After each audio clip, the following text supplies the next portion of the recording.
Hello, welcome sa aking video presentation kung saan ako ay magpapaliwanag ng ating introduction about sa Python. Ako nga pala ay si Joshua J. Fabros, itong aking video presentation. Ipapaliwanag ko sa inyo kung ano nga ba ang malalaman natin or nilalaman ng ating video. Ang ating topic ngayon ay Introduction to Python and Computer Programming. Makikita nyo siya rito. Yan. Yun ang Introduction Python. Teka, lakayan natin.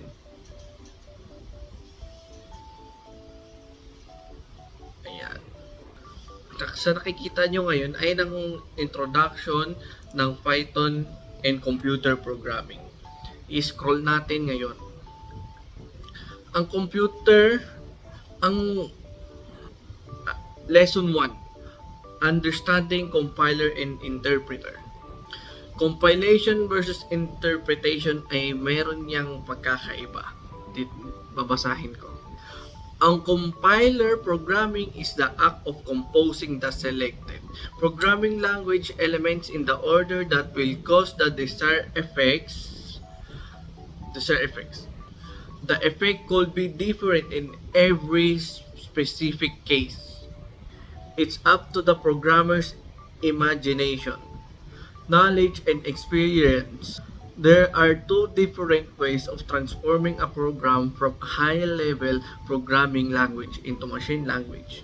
Dito na nakapaloob ang dalawa, ang compiler at interpretation. Una, ang compilation. Ang compilation ay the source program is translated once. However, this act must be repeated each time you modify the source code.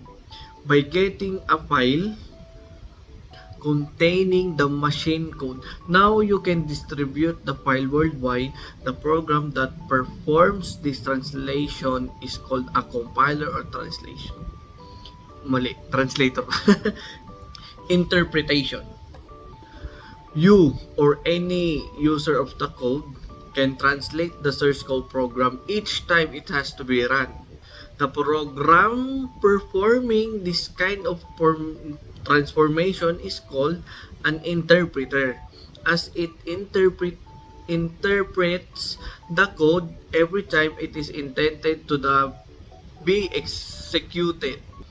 It also means that you cannot just distribute the source code as is, because the end user also needs the interpreter to execute. Ito ang pinagkaibahan ng interpreter at compiler. Ang interpreter, sabi rito ay, interpreter translate the entire source code of a program line by line, while a compiler scans the entire source code and translate it as whole into machine code before running it. An interpreter usually takes less to analyze the source code, but the overall execution time is lower than a compiler. A compiler usually takes more to analyze the source code, but the overall execution line is faster than a interpreter. So, ayun yung nilalaman ng ating interpreter and ng compiler. Ngayon, mag-scroll na natin. Ang next natin, ito. Makikita nyo dyan yung advantage and disadvantage ng dalawa. Ang advantage ng compilation is compiler. Explanation is the execution of the translated code is usually faster. Samantalang ang interpretation, you can run the code as soon as you complete. There are no additional phases of translation. Ayun ang mga advantage nila, yung compiler at ng interpretation. Ang disadvantage nila is, ang compilation disadvantage niya ay the compilation itself may be a very time-consuming process. You may not be able to run your code immediately after any amendment. Yung interpretation naman is don't expect that interpretation will ramp your code to high speed. Your code will share the compiler power with the interpreter so it can be really fast. Ngayon, i-scroll na natin. Ayan.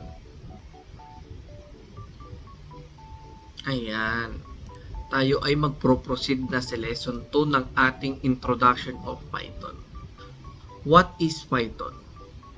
Python is a widely used, interpreted, object-oriented, and high-level programming language with dynamic semantics. Used for general-purpose programming, Python was created by Guado van Rossum, born in 1956.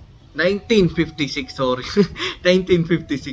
Ito ang more pictures ni Guido van Rossum. Ayan ang picture niya. And I say Guido van Rossum na pinanganak noong 1956. Ang goal ng Python in 1999. Guido van Rossum defined his goal for Python. Scroll natin. Ayan. An easy initiative languages as powerful as those of the major competitors. Open source so anyone can contribute to its development. Code that is as understandable as plain English. Suitable for everyday tasks, allowing for short development times. Yan. At what makes Python special? It is easy to learn. It is easy to teach. It is easy to use. It is easy to understand. It is easy to obtain, install, and deploy. Ngayon, scroll na natin. Yan. May mga rival din ang ating Python.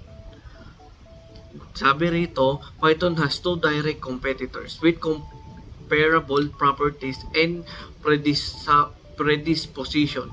These are dalawa yan. Perl a scription language originally authored by Larry Wall. Ito si Larry Wall. Yan. Siya si Larry Wall. Originally authored by Larry Wall. Yan. Yan siya yung may original na author ng Perl. Yung pangalawa naman is Ruby. A scripting language originally authored by Yukihiro Matsumoto. Ito siya. Yan, makikita nyo. Ayan, yan siya. Siya yan. Ngayon, i-scroll natin. Marami. There is more than one Python. Marami ang Python na version. I-scroll natin para mas malaman. Yan. There are two kinds of Python, called Python 2 and Python 3. Python 2 is an older version of the original Python. Then yung pangalawa is Python 3. Is the newer, siya naman yung latest Python. In addition of Python 2 and Python 3, there is more than one version of each. Meron ding tinatawag na Cython, is one of a possible number of solution to the most painful of Python trails. Hill lacks of efficiency, large and complex mathematical calculation may be easily coded in Python. Much easier than in C or any other tradition language, but the resulting code's execution may be extremely time-consuming. Next, yung Jython can communicate with existing Java infrastructure more effectively. This is why some projects find it usable and needful. Next, move na tayo sa lesson 3. Scroll na natin. Ayan. How to get and how to use it. I mean, how to get to use it. There are several ways to get your own copy of Python 3 depending the operating system you use. Linux users most probably have Python already installed. This is the most likely scenario as Python infrastructure is extensively by many Linux OS components. Nandito makikita mo yung mga procedure dito. Ayan, nandyan, step by step yan. Python 3, ayan. If you are a Linux user, open the terminal console and type Python 3. At the shell prompt, press enter. If you see something like this, ayan, makikita mo yung code dyan, yan. Ayan, ibig sabihin, ayan, scroll natin. They don't have to do anything else. Downloading and installing Python, ito na. If you are Windows user, start downloading .ex file and follow all these steps. Makikita mo rito, ayan na. And dito na yung mga step by step. Leave the default settings the installer suggested for now, with one exception. Look at the checkbox named Add Python 3x to path and check it. If you are Mac OS, mga user yan. May mga iba't ibang user kasi tayo. Mayroong mga Windows, ayan, nabanggit yan, Windows user and Mac OS user. A version of Python 2 may already have been pre-installed on your computer, but since we will be working with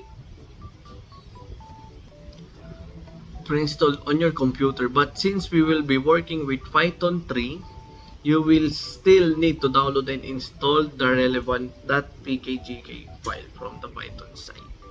Starting your work with Python, and now that you have Python 3 installed, it's time to check if it works and make the very first use to it. Ayan, scroll na natin. Ayan. An editor which will support you in writing the code.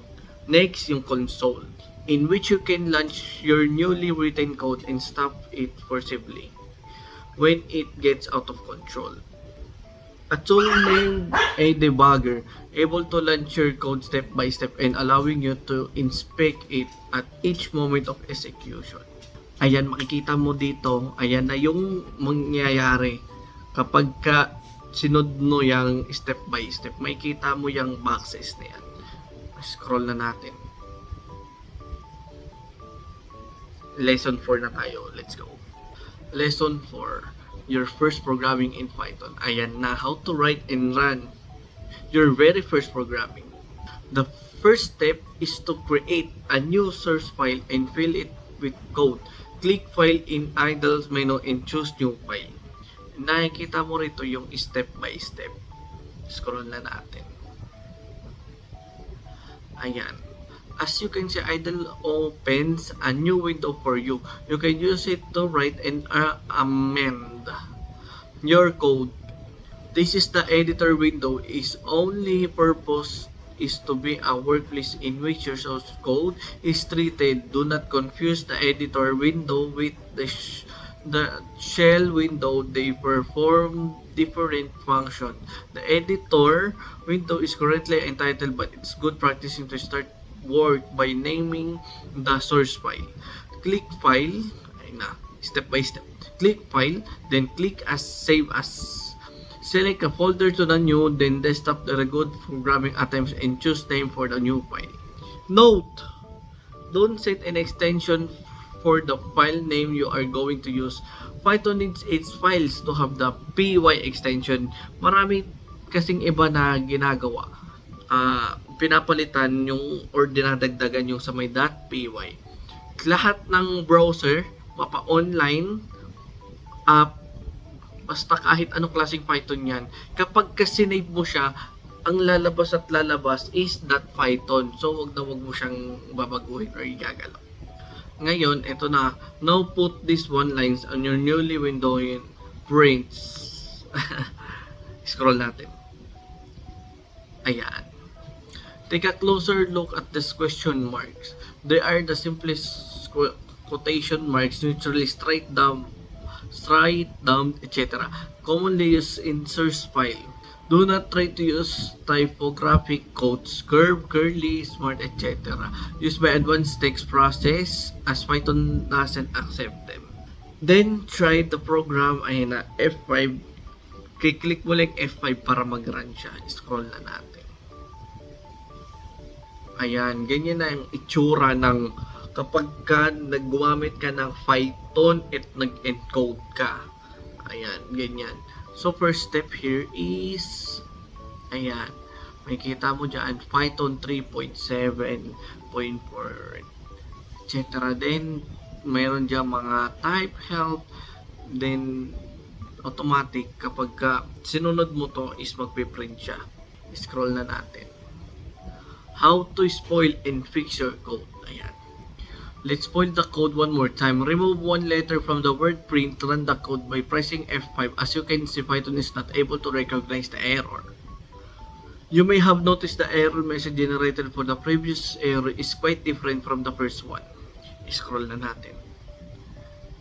Makikita nyo yung mga image na yan. Scroll natin. Ayan.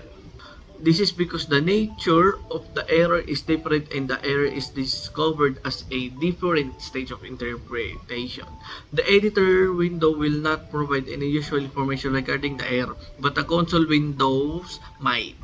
The message in red shows the sequence line that traces back, which is the path to the code trace through different parts of the program. You can ignore it from now, as it empty, such as simple code, the location of the error, name the file containing the error line, and number module name. The name is leading a file using the show place where it first notices the effects of the error, not necessarily the error itself. The content erroneous line note idles editor window doesn't show line numbers, but it displayed the current cursor location at the bottom right corner used to locate the erroneous line in long source code. The name of the error and short explanation. Experiment with creating new files and running your code. Try to output a different message to the screen or etc. Example roar. Meow, or even maybe an oink. Try to spoil and fix your code. See what happens. Scroll na natin. Ayan. Ayan. So, naglaho na siya. It means tapos na. So, ayun. So, maraming salamat sa pakikinig sa akin. Salamat sa suporta. Salamat sa lahat. Thank you for bearing me until the end. So, guys, thank you for watching my introduction in Python lesson 1, 2, 3 and hanggang lesson 4. Thank you. God bless. Goodbye.